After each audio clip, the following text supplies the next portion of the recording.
Hey, this soup for breakfast doesn't taste great. It's too watery. Why is it like this? Yeah, it's not that good. Can you make it thicker? But remember, I need to be careful with salt, as the doctor said. Who cares about that? I really like strong flavors. The one who always complains about food is my mother-in-law, Mill. She always wants food with lots of seasoning, but she's overweight and has almost diabetes. Her doctor warned her, but she doesn't seem to care and adds extra seasoning to everything I cook. I was shocked by how much salt and pepper she added to the soup I'd made carefully. Even though I use salt and seasonings with less salt, it seems like it's never enough for her. I worry she might get really sick if she keeps eating like this. Honestly, I wouldn't be too upset if something happened to her. Mill seems to enjoy making things difficult for me. She's always complaining and being mean. My name's Alice, I'm 29 years old, and I work while also taking care of the house. I've been married for 3 years, but we don't have any kids. The problem is that I can't have children, and Mill never lets me forget it. You're worthless as a woman if you can't have children. You're broken, she'd say. You should be thankful just to be allowed in this house. You're right, I am broken because we've tried so many times and I can't have kids. Talk about getting a bad deal. Ha, how can you say that? My husband laughed. Well, because a woman who can't have kids is done for, Mill added. You're right, Mom, my husband agreed. That I'm broken. I really want a baby. I've been going to the doctor while working, trying everything, but nothing's working. It's exhausting both physically and emotionally. So I've decided to stop the treatment. It's also expensive, and it's hard to keep going for years.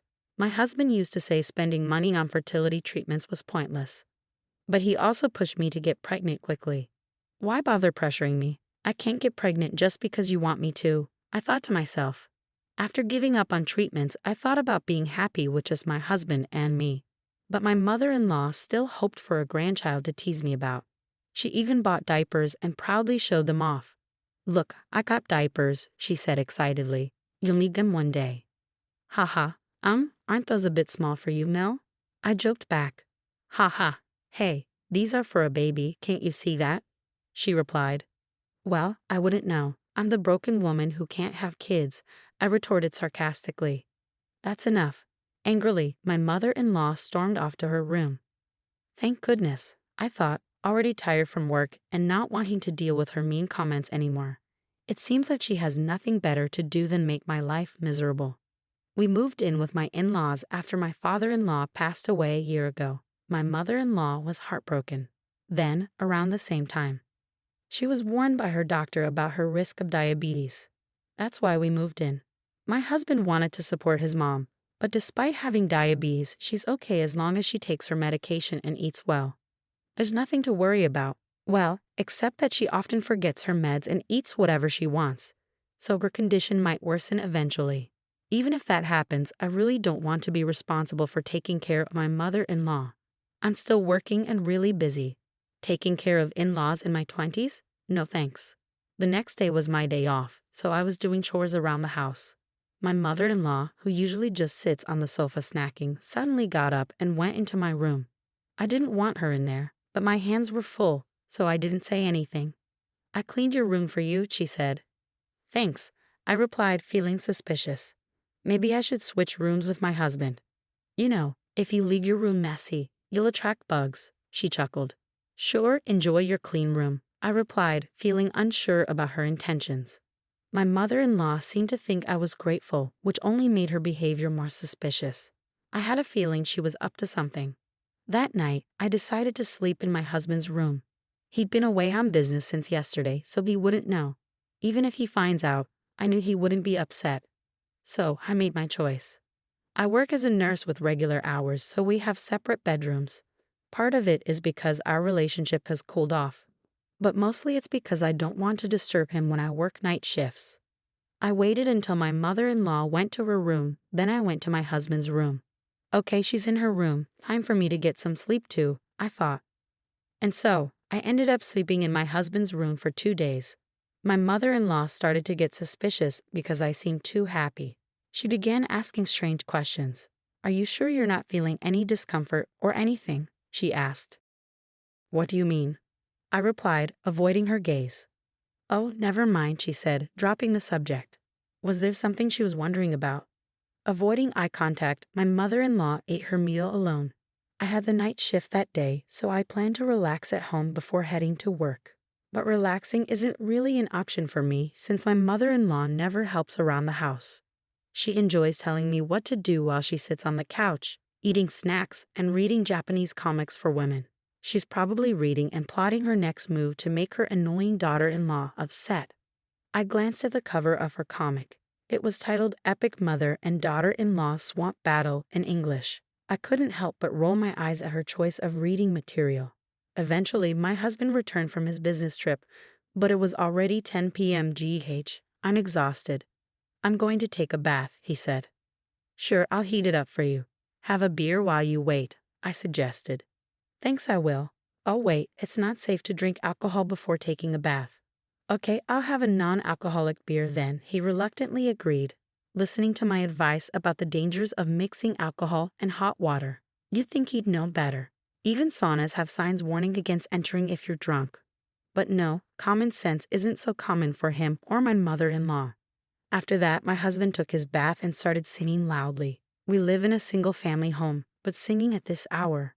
Our neighbors won't be pleased. La la la la la. Hey, you're too loud, I said. Shut it. You're the one being loud, he retorted. I quietly warned him to stop singing, but then my mother-in-law came into the bathroom area to join in. Watkin is just trying to enjoy himself singing. What's wrong with that? She said. What? You really don't know how to treat your husband, do you? Always so inconsiderate and complaining, my mother-in-law scolded me. Hey, I'm not the one always complaining, Mill, I replied. Talking back, huh? You're definitely not cute. Not that you're a beauty to begin with, she sneered. That's okay with me. I probably look like a knockout beauty in some other country, no worries, haha. After that, my husband got out of the bath and started drinking. It was already 10:30 p.m., and I needed to leave for the hospital where I work. Even though it's close by, there's a lot to do, so I have to leave early. Oh, by the way, I've been sleeping in your room. Would you mind sleeping in mine tonight? My clothes are all over, I mentioned to my husband. Sorry, sure. Doesn't matter to me, he replied. Okay, I'm heading out then. Take care, I whispered to my husband so Mill wouldn't hear. Just as I was about to grab my bag and leave, I heard my husband let out a loud groan. What? Watkin. He was curled up on the floor, holding onto his leg and moaning. He looked like he was in a lot of pain. Mill's face turned pale, and she started to panic. What's happening? Speak, she demanded. He couldn't say a word, no matter what I asked. There was no response. I felt like I needed to do something, but then I noticed something strange. The floor was unusually slippery. Even though I was wearing socks, it felt like I could easily fall. What on earth is this? I exclaimed. Watkin, Mill, what did you do? I didn't do anything. It's not my fault, Mill protested. Blaming my mother-in-law wouldn't solve anything at that moment, so I immediately called an ambulance. My husband was taken straight to our hospital, and work was the last thing on my mind. Even after we arrived, he kept clutching his leg, visibly sweating in pain. It hurts so bad, Watkin. Hang in there, please, I pleaded. Thankfully, a doctor was able to examine him, and he seemed a bit relieved. His leg was indeed broken, just as we suspected. It was a 5th metatarsal fracture, which made sense given how he slipped on that slick floor. His foot was visibly swollen. Usually, people get this kind of fracture by tripping or putting too much weight on it. Speaking from my own experience, I twisted my ankle falling downstairs years ago. I heard a loud snap, and the pain was unbearable. I was also diagnosed with a 5th metatarsal fracture. I was lost in music while walking downstairs, so it was quite embarrassing. I even lied to my close friends about it. Since his fracture didn't need hospitalization, my husband could come home. I was supposed to work a night shift, but my nursing supervisor insisted that I take the night off. It wasn't life-threatening, but I guess she was genuinely worried. I survived, but now I've got a fever, my husband remarked. Well, you broke your leg, so getting a fever isn't surprising. But why was the floor so slippery? Maybe we should ask Mill about that, huh? I suggested. Hey, what did you do to the floor in the room? I confronted Mill. Well, the floor was slippery. That's why I slipped and fell. I could have seriously hurt myself, my husband interjected. That room is for my daughter-in-law, so I greased the floor. What? I was hoping she would slip, So I put a lot of grease on the floor. I never expected you to go in there and slip, Mill confessed. Ah, unbelievable, I exclaimed. It turns out my mother-in-law intentionally greased the floor to make me fall. She had claimed to have cleaned the room, but her actual intention was to harm me. I'm furious. If I had entered that room, I could have been seriously injured. Breaking a leg would be the least of my worries. Hitting my head could have been fatal. My mother-in-law's actions are practically criminal. You're despicable. You're not even family to me anymore. I got seriously hurt because of you. I'm going to the police, I declared. Wait a minute. I didn't directly cause any harm, did I? Your wife is the one to blame. She told you to enter her room, didn't she? So this is all her fault, Mel retorted. Shut up. That's not the point. You're getting arrested. My husband furiously dialed the police. My mother-in-law tried to snatch the phone away but couldn't overpower him, even with a broken leg. My husband was desperately holding onto his phone, talking to the police. I couldn't help but wish I was at work, or even at the hospital, instead of dealing with this mess. Neighbors will eventually hear about this horrifying situation. Since she almost injured me too, maybe I should also involve the police. We don't know for sure, but she might be charged with attempted harm. Wait now. I don't want to go to the police, Mel protested. Really? You knew the risks when you did this, or did you think you could just make me disappear from this world? I snapped. Well, I did think it would be better if you just disappeared. Wow, you're the worst. Your mindset is criminal. Personally, I wish you'd just stay in jail forever, Mel sneered. Let's get a divorce, I declared. What?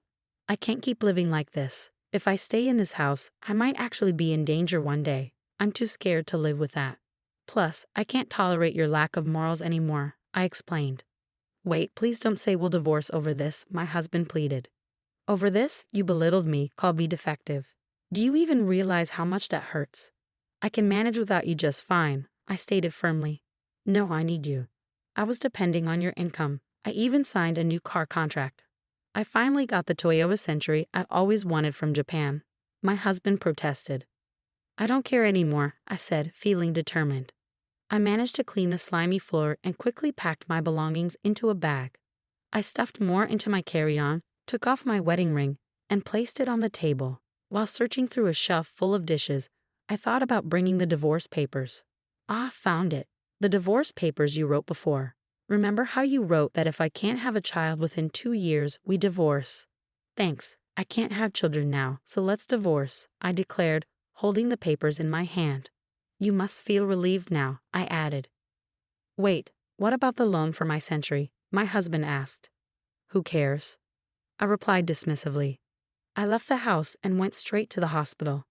The compassionate charge nurse didn't ask many questions when I showed up. She seemed to understand I had my reasons. Being a nurse, I can support myself without relying on a husband.